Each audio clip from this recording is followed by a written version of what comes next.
नमस्ते। मैं वैशाली। आप में से कुछ लोगों के क्वेश्चन आ रहे थे सेम टॉपिक के ऊपर कि ट्विन फ्लेम जर्नी पे हमारे फाइनेंशियल साइड होते हैं, हमारा मनी ब्लॉकेज होता है, हम इसे हील कैसे करें, राइट? क्योंकि मैं बात करूं, बहुत से ट्विन फ्लेम जर्नी पे ऐसे लोग हैं जिन लोगों का सेपरेशन, कहीं ना कहीं मैं बात करूं, आपका एक फाइनेंशियल साइड हो गया या आपका जॉब हो गया, या आप उतना ज़्यादा अपनी लाइफ में फोकस नहीं हो, इसलिए आपके डीएम ने आपको इस एरिया पे ट्रिगर किया और आपका सेपरेशन आ गया, राइट? क्योंकि ट्विन फ्लेम जर्नी पे ये ज़रूरी नहीं होता कि हर डीएफ का सेम ब्लॉकेज होगा। कुछ लोगों का ये चांसेस हो सकता है कि मनी ब्लॉकेज हो, कुछ लोगों के फैमिली ट्रॉमा होते, इनर चाइल्ड होता है, कुछ लोगों का आप कोई भी सिनेरियो ले सकते हो, राइट? बट जितने मेरे पास ईमेल पे अगेन एंड अगेन क्वेश्चन आ रहे थे, जो मैरिड ट्विन भी हैं और जो अनमैरिड भी हैं, तो बहुत से लोगों का सेपरेशन का रीज़न ही, एक मैं बोलूँ, ये था कि वो अपनी लाइफ में उतना ज़्यादा ग्रोथ नहीं कर रहे थे और उनके डीएम कहीं ना कहीं बहुत अच्छा फाइनेंशियली ग्रो कर रहे हैं और उनके डीएम ने उनको कुछ वर्ड्स बोले कि तुम्हें अपनी लाइफ में कुछ ध्यान नहीं देना है, तुम्हें जॉब नहीं करना, तुम हमेशा घर पे बैठे रहते हो, वगैरह वगैरह। एक डीएफ का ये भी आया था कि मेरा डीएम बोलता है कि तुम्हें बाहर जाके जॉब कर लेनी चाहिए या तुम्हें इस एरिया पे जाना चाहिए, तुम्हें ये काम करना चाहिए, राइट? तो हम पता नहीं कर पा रहे कि हमारा डीएम हमें किस एरिया पे मिरर कर रहा है, राइट? तो मैं कुछ लाइन आप लोगों के साथ शेयर करूँगी कि अगर आपका डीएम आपको ये बोलता है, देन ये एक बहुत श्योर साइन है कि आपका डीएम कहीं ना कहीं मनी ब्लॉकेज है, आपका फाइनेंशियल साइड हो गया, आपकी पर्सनल लाइफ की ग्रोथ हो गई, वो आपका जॉब हो सकता है, आपका अगर बिजनेस करने का मन है बट आप उन चीज़ों को नहीं कर रहे हो, देन कई बार जब हमारे ये ब्लॉक्स होते हैं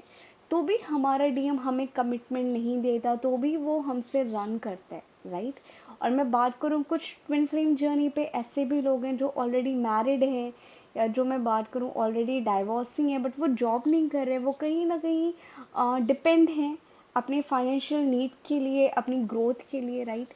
तो यहाँ पे दो टाइप का ब्लॉकेज आ जाता है। मैं अगर बात करूँ जो लोग ऑलरेडी मैरिड हैं,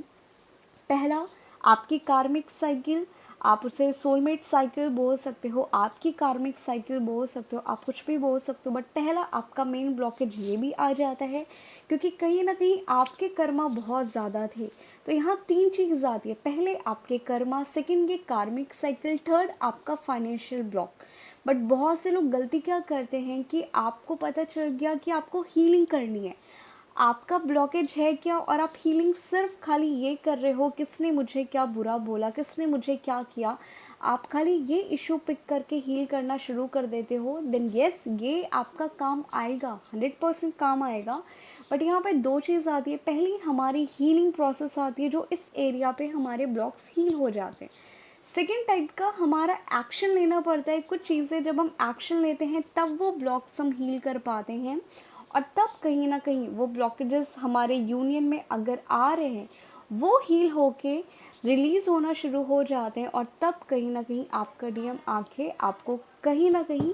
एक कमिटमेंट देना शुरू कर देता है। मैं अगर बात करूं, जो लोग ऑलरेडी मैरिड हैं या आपका ट्विन कहीं ना कहीं मैरिड है, देन यहाँ पे बहुत से चांसेस होते हैं, या आपका डीएम किसी और से मैरिज करने वाला है, सारी चीज़ें करने वाला है, बट कहीं ना कहीं आप अपनी लाइफ में ग्रोथ नहीं कर रहे हो, देन ये भी एक साइन होता है कि ये बहुत बड़ा ब्लॉकेज क्रिएट होता है, राइट? अब मैं कुछ लाइन आप लोगों के साथ शेयर कर रही हूँ कि अगर आपका डीएम आपको ऐसे बोलता है, देन वो निगेटिव वर्ड्स क्यों बोल रहा है, वो ओनली एंड ओनली आपकी ग्रोथ के लिए बोल रहा है, वो डायरेक्टली आपको इस एरिया पे ट्रिगर कर रहा है, राइट? पहला, वो ये बोल सकता है कि तुम्हें हर टाइम लाइक रिलेशनशिप ही मैटर करता है, तुम्हें अपनी लाइफ में इसके अलावा कुछ दिखता नहीं है, राइट? ये पहला टाइप का हो गया। सेकंड, मैं तुम्हारे जैसा घर पे पड़ा नहीं रहता, या तुम हर टाइम घर पे बहुत ज़्यादा फ्री हो, मैं उतना ज़्यादा फ्री नहीं हूँ, राइट?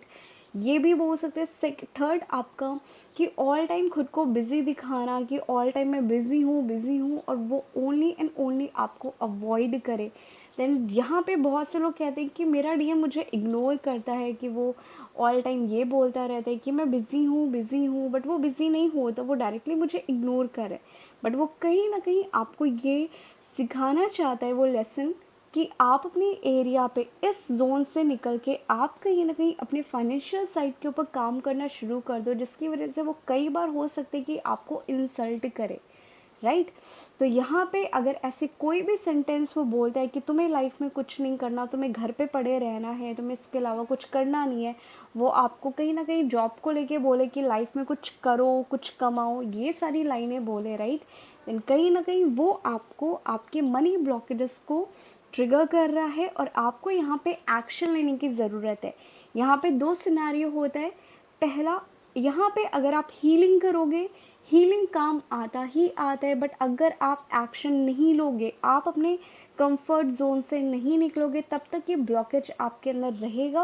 और कहीं ना कहीं जब तक ये रिलीज नहीं होगा, आपका पर्सन ओनली एंड ओनली आपसे रन करेगा, वो आपको कमिटमेंट नहीं देगा, राइट। अब मैं वहीं पे बात करूं,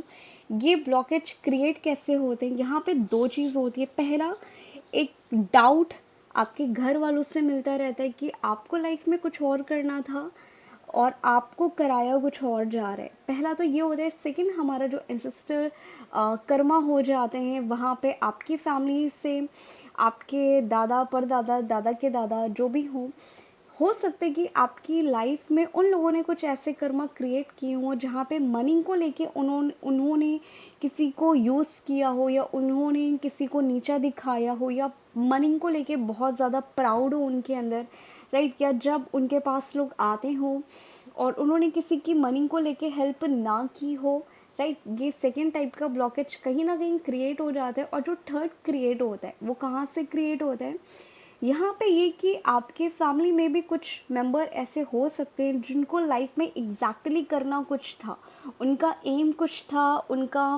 पैशन कुछ और था, उनका क्रिएटिव साइड कुछ और था, बट उन्हें करवा क्या दिया गया, खाली पैसे अर्न करने के लिए, एक लाइफ को फुलफिल करने के लिए कि तुम्हें ये चीज़ें नहीं करनी है, तुम्हें सिर्फ जो हम बता रहे हैं तुम्हें वही करना है। तो डिवाइन आपको ट्विन फ्लेम जर्नी इसलिए देता है कि आप इस पैटर्न को ब्रेक करो, और जब आप इस पैटर्न को ब्रेक करोगे, देन इसे ब्रेक करने के बाद आप एक न्यू बिलीफ सिस्टम बनाते हो। अब इसमें से बहुत से डीएफ ने ये नोटिस किया होगा, या आपने ऐसी स्टोरी सुनी होगी कि जब आप हीलिंग करने लगते हो, बहुत से लोग कहते हैं कि मेरी लाइफ चेंज हो गई, अब मैं अपनी लाइफ में बहुत ज़्यादा ग्रो कर रही हूँ, मेरी जॉब लग गई। वो कैसे? क्योंकि कहीं ना कहीं हीलिंग से आपका उस जोन पे डिवाइन लेके आया, आपकी मैस्कुलाइन एनर्जी कहीं ना कहीं एक्टिवेट हुई और आपके दिमाग में न्यू स्टार्टअप के आइडियाज़ आने लगे। आपको ये दिमाग आने लगा कि मुझे अब फाइनली कुछ जॉब करना है, खुद के हक के लिए, खुद के लिए कुछ अर्न करना है। देन यहाँ पे एक डीएफ एक एक्शन लेती है और वो इस मनी ब्लॉकेज को कहीं ना कहीं क्लियर कर देती है, जिसकी वजह से आप में से बहुत से लोग नोटिस करोगे कि जब उनकी जॉब लग जाती है, जब वो हीलिंग करके अपनी लाइफ में ग्रो कर रही होती हैं, और तब उनका डीएम कहीं ना कहीं आके उन्हें कमिटमेंट दे देता है। देन ये भी एक साइन होता है कि आपका इस एरिया का ब्लॉकेज हील हो गया, अब आपको सेकेंड ब्लॉकेज के ऊपर काम करना है, राइट। तो यहाँ पे अब आप इसे हील कैसे करोगे, बहुत बड़ा क्वेश्चन ये आता है कि हम मनी ब्लॉकेज को हील कैसे करें, राइट। तो मैं आप लोगों के साथ वही चीज़ें शेयर कर रही हूँ जो मैंने खुद के आ, किया है। मैंने जो भी चीज़ें की है, मैं सिर्फ वही चीज़ें शेयर कर रही हूँ। सी, आप में से बहुत से लोगों को पता है कि ट्विन फ्लेम जर्नी पे आप एक लाइट वर्कर होते हो। आप कहते हो कि हम सोल पर्पस क्या करें, राइट। क्योंकि डिवाइन की क्वालिटी क्या होती है, कि डिवाइन की क्वालिटी होती है कि हम सबके पेन से कनेक्ट होते हैं। वो कहते नहीं ना, give respect get respect. Then यहाँ पे भी सेम जोन आपका आता है, सेम लाइन आपके सिचुएशन पे, आपके ब्लॉकेज के ऊपर फिट बैठती है। आप जितना लोगों की हेल्प करोगे, डिवाइन उतनी ही ज़्यादा आपकी हेल्प करेगा, ओके। देन यहाँ पे आपको करना क्या है, सिंपली आप जितना ज़्यादा लोगों को खाना खिला सकते हो। अब इसका मतलब ये नहीं है कि आपके पास बहुत ज़्यादा पैसे होने चाहिए, नहीं। आप अगर आपके घर पे 3 टाइम खाना बनता है, ब्रेकफास्ट हो गया, लंच हो गया, डिनर हो गया, राइट, आप उस टाइम ट्राई करो कि 2 रोटी किसी गाय को खिलाने का, 2 रोटी किसी कुत्ते को खिलाने का, अगर आपने ये एवरी सिंगल डे करना शुरू कर दिया, आप ये करो, आप चिड़ियों को थोड़ा-सा खाना खिलाओ, साथ ही साथ आप घर के बाहर या आप अपने टेरेस के ऊपर या आप अपनी बालकनी पे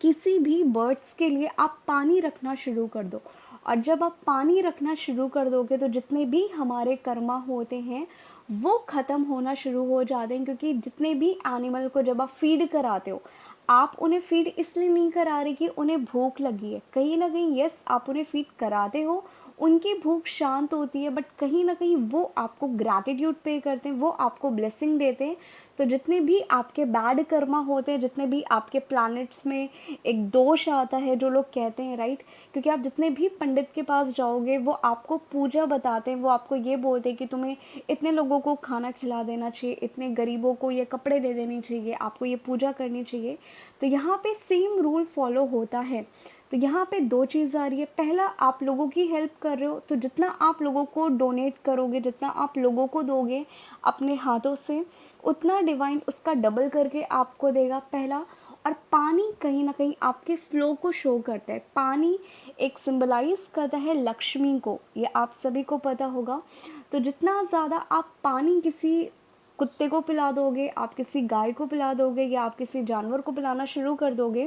तो अगर आपके घर से कोई भी जानवर पानी पीता जा रहा है, देन कहीं ना कहीं वो आपके जितने भी पूर्वज हो, जितने भी दादा परदादा, जितने भी उनके कर्मा हो, वो उनको भी उनके कर्मा से फ्री करता है, साथ ही साथ आपके खुद के कर्मा से भी वो फ्री करता है। ये तो एक टाइप का हो गया कि आप ये मेथड अप्लाई करो, राइट।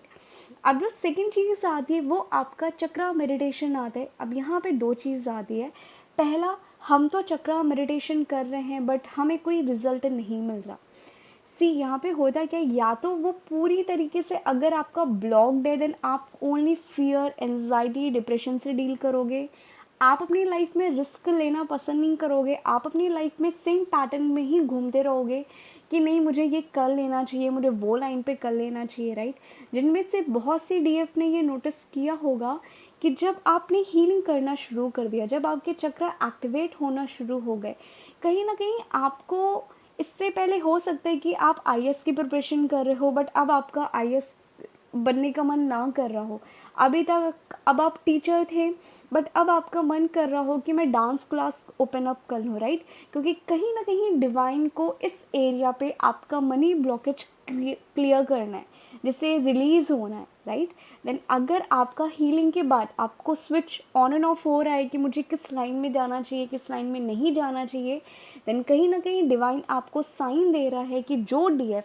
अभी तक सेम पैटर्न को घूमती आ रही थी, वहाँ पे आपका कोई भी लेना देना नहीं है। वो आप अपनी एनर्जी, अपना हार्डवर्क गलत जगह लगा रहे हो, बट इसी एनर्जी को आपको खुद को डिवाइन के साथ कनेक्ट करके खुद में बहुत ज़्यादा क्वेश्चन आंसर डिवाइन से करना है और वो आपका आंसर दे देंगे। देन यहाँ पे जो आपकी गट फीलिंग आ रही है कि अब मुझे टीचिंग नहीं करनी, अब मुझे आईएएस नहीं बना, अब मुझे कुछ और ट्राई करना है, देन आप प्लीज़, मैं यही बोलूँगी कि अब आप वो सेकंड चीज़ को ट्राई करो। क्योंकि कहीं ना कहीं डिवाइन आपको आइडिया दे रहा है, आपको गट फीलिंग दे रहा है कि मुझे ये शुरू करना चाहिए, बट वो तभी आप इम्प्लीमेंट कर पाओगे जब तक आप एक्शन लोगे। तो अगर आपका बिजनेस स्टार्ट करने का मन कर रहा है, अगर आपका कुछ न्यू लाइन में जाने का मन कर रहा है, आप एग्जैक्टली जाओ। क्योंकि कहीं ना कहीं आपका जो मनी ब्लॉकेज है, आपके जितने भी बैड कर्मा हैं और जो आपके डीएम के बैड कर्मा हैं, ये उनके ब्लॉकेजेस हैं जो आपके परमानेंट यूनियन में कहीं ना कहीं ब्लॉकेज क्रिएट कर रहे हैं। देन यहाँ पे ये सारी चीज़ें रिलीज़ होना शुरू हो जाएगी। और मैं बात करूँ जो हमारा एक मनी ब्लॉकेज को शो करता है, जो जितने भी चक्र होते हैं वो लोअर चक्र होते हैं, और जो आपका रूट चक्र होता है वो कहीं ना कहीं ये आपका शो तो करता है कि आपको फैमिली लाइफ चाहिए, आपको जॉब चाहिए, आपको थोड़ा सा मनी, कि आपकी लाइफ अच्छी खासी चल जाए। बट यहाँ पे मैं अगर बात करूँ मेरे पर्सनल एक्सपीरियंस और मेरी नॉलेज से, देन आपका मनी ब्लॉकेज आपके सेकंड चक्र को शो करता है। क्योंकि मनी के लिए, अपनी लाइफ जीने के लिए, हम सारी चीज़ों करने के लिए वो आपके घर वाले खुद आपको फोर्स कर रहे हैं कि तुम्हें खुद का एक पैशन को फॉलो नहीं करना, वो भी आपको यही बोलते हैं कि अगर आपका टीचर बनने का मन नहीं करा, अगर आपका आईएएस बनने का नहीं मन कर रहा, वो आपको यही बोलेंगे कि बस तुम्हें यही करना है, क्योंकि कहीं ना कहीं ये एक सोसाइटी का एक प्रोग्रामिंग है कि जो आईएएस बनता है वही अच्छा होता है, या जो डॉक्टर होते हैं वही अच्छा होता है, इसके अलावा हम तुम्हें कुछ करने ही नहीं देंगे। देन आपको इस बिलीफ सिस्टम को ब्रेक करना है, आपको इस पैटर्न को भी कहीं ना कहीं ब्रेक करना होता है, जिसकी वजह से आप में से बहुत सी डीएफ आपके फैमिली में हो सकते हैं कि कोई भी इससे पहले सिंगर ना हो, बट आप एज अ सिंगर हो। इससे पहले हो सकता है कि आपकी फैमिली में कोई भी डॉक्टर ना हो, बट आप एज अ डॉक्टर हो, राइट। देन अब आप ये अपने सिनेरियो में देख लो कि आपकी प्रेजेंट सिचुएशन क्या है, आपकी गट फीलिंग क्या आ रही है, और आपको उस एरिया पे काम करना शुरू कर देना चाहिए। और यहाँ पे अगर आप ये सोचो कि जब बात आती है मनी ब्लॉकेज को हील करने की, रिजॉल्व करने की, देन यहाँ पे आपको हीलिंग के साथ साथ आपको अपनी पढ़ाई पे फोकस करना पड़ता है, आपको थोड़ा सा लॉजिकल माइंड यूज़ करना पड़ता है, और कहीं ना कहीं आपको अपनी क्रिएटिव साइड पे आपको रिस्क लेना पड़ता है, जो आपका सेकंड चक्रा शो करता है, राइट। तो जितना ज़्यादा आपका सेकंड चक्रा एक्टिवेट होना शुरू हो जाएगा, मैं बात करूँ, उतना ज़्यादा कहीं ना कहीं आप स्विच करोगे कि अब मुझे लाइफ में ये करना है, अब मुझे लाइफ में ये नहीं करना। देन आप प्लीज़ उस गट फीलिंग को फॉलो करो कि आपकी गट फीलिंग अब आपको क्या शो कर रही है कि अब आपको किस लाइन में जाना चाहिए, क्योंकि वो ब्लॉकेज, मनी ब्लॉकेज, उस एरिया से ही रिलीज़ होगा या हील होगा, राइट। एंड आई होप आप में से अब बहुत से लोगों के डाउट क्लियर हो गए हो कि अब आपको करना क्या चाहिए। और वहीं पे सेकंड टाइप का सिनारियो ये आता है कि हम हीलिंग के साथ साथ हम जॉब को मैनिफेस्ट कर सकते हैं, हम इन सारी चीज़ों को मैनिफेस्ट कर सकते हैं। देन यस, आप हीलिंग के साथ अपने यूनियन को क्लेम करने के साथ आप इन सारी चीज़ों को मैनिफेस्ट कर सकते हो। बट ये मैनिफेस्ट तभी होगा जब आपकी वाइब्रेशन हाई होगी और जब आप एक्शन लोगे। बट बहुत से लोग गलती क्या करते हैं, वो ओनली मेडिटेशन में दिन से लेकर रात तक दिमाग ख़राब कर रहे हैं, उन्हें समझ में नहीं आता उनका ब्लॉकेज है क्या। बट वो ना ही अपनी लाइफ में पढ़ाई कर रहे हैं, ना ही वो अपनी लाइफ में जॉब करना चाहते हैं, ना ही वो अपनी लाइफ में कोई एक्शन ले रहे हैं। तो अगर आप ये गलती भी कर रहे हो, देन कहीं ना कहीं आप अपने यूनियन में, परमानेंट यूनियन में या हारमोनियस यूनियन में आने के लिए सबसे बड़ा ब्लॉकेज आप खुद क्रिएट कर रहे हो। तो सो प्लीज़ मैं आपको यही एडवाइस दूंगी, आप जितना ज़्यादा पानी अपने घर के बाहर रख के लोगों को पिला सकें, और रोज़ मॉर्निंग में या रात में आप ट्राई करें 2 से 4 रोटी जानवर को खिलाने की, चिड़ियों को पानी देने की। जितना ज़्यादा आपके घर से लोग खा के जाएंगे, जितना ज़्यादा पानी पी के जाएंगे, मैं स्पेशली बात कर रही हूँ पानी पीने की, उतने ज़्यादा आपके खुद के कर्मा रिजॉल्व होता शुरू हो जाएंगे, राइट। तो यहाँ पे 2 चीज़ आ रही है, पहला आप सोल पर्पस भी कर ले रहे हो, सेकंड कहीं ना कहीं आप लोगों की हेल्प कर रहे हो, आप किसी भूखे को खाना खिला रहे हो, थर्ड आपके खुद के कर्मा भी हील हो रहे हैं, राइट। एंड आई होप आप में से अब बहुत से लोगों के डाउट क्लियर हो गए हो कि हम खुद के मनी ब्लॉकेजेस को हील कैसे करें।